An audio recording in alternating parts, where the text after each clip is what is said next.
There are few game designers with a style as defined as Suda51. Each of his games has been instantly recognisable thanks to his graphic novel style, twisted take on America, and male fantasy fulfillment. His latest title, Killer is Dead, once again brings all of these elements to the fore, with Suda taking the concept of wish fulfillment to a new level by introducing a new pseudo-James Bond hero who expertly slices his way through anyone in his path. Killer is Dead's story certainly proved the main focus of the experience for me. Filled with a variety of characters and twists, I was compelled to play through it twice to unravel its layers. The action revolves around the state-sponsored assassin, Mondo Zappa.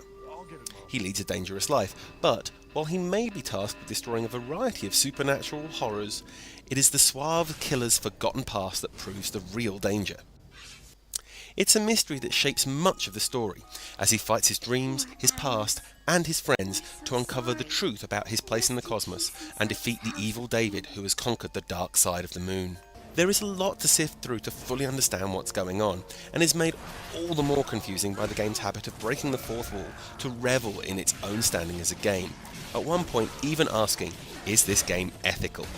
This layered approach to storytelling is par for the course with Suda's games, but while Killer is Dead proves entertaining and complex, it lacks the greater world context of his earlier titles. Instead, imagery and suggestion of unknown forces form the basis of this less concrete tale.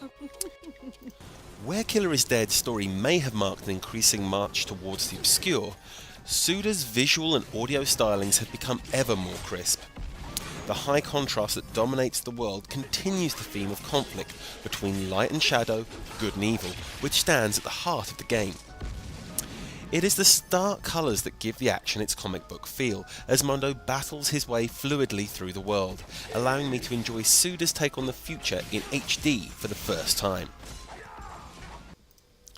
The range of imaginative and vibrant environments ensures a constant variety across the game's 12 stages. Each looks fantastic, with locations ranging from Escher-styled houses to Area 151 and even the moon itself, as Mondo's familiar clients send him around the world on contracts. Audio director Akira Yamaoka has further accentuated this world with his wonderful soundscapes.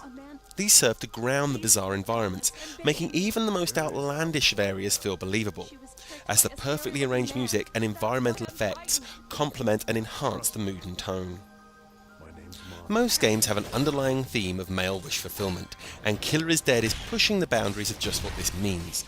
This could be a conscious commentary on the state of games, or simply a stylistic choice, but Mondo manages to be a stone-faced professional killer during the day, and a suave lady killer by night. Looking simply at the moment-to-moment sword-swinging action, it's very familiar, right down to the occasional dodgy camera when the action reaches its peaks. Running around the world, Mondo relies primarily on his sword to fight off the inhuman wires that make up most of his opponents, as he slices and dices his way through the world. There are no real combos, with the action relying on precise dodges and parries to provide its satisfying complexity. Just blocking or avoiding attacks offers Mondo the chance to unleash massive counters, all of which can be expanded through the upgrade system as the game progresses. To add to the simple sword swinging, Mondo also has Muscle Back, a robotic arm that he mysteriously acquired before becoming an assassin.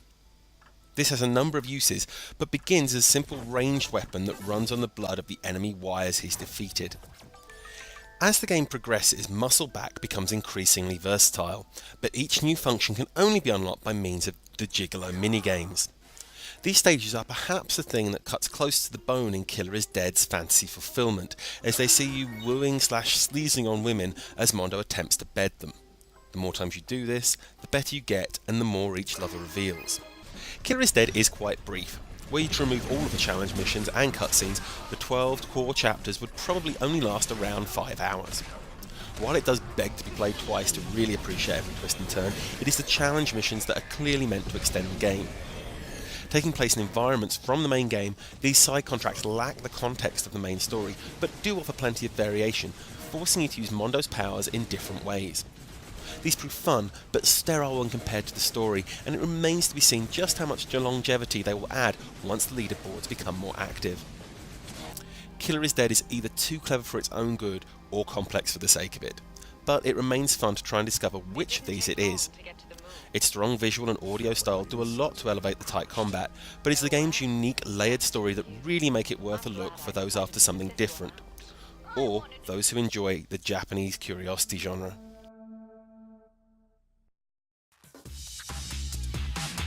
Tune in again soon for more reviews, and remember to visit playdevil.com for all of your gaming news.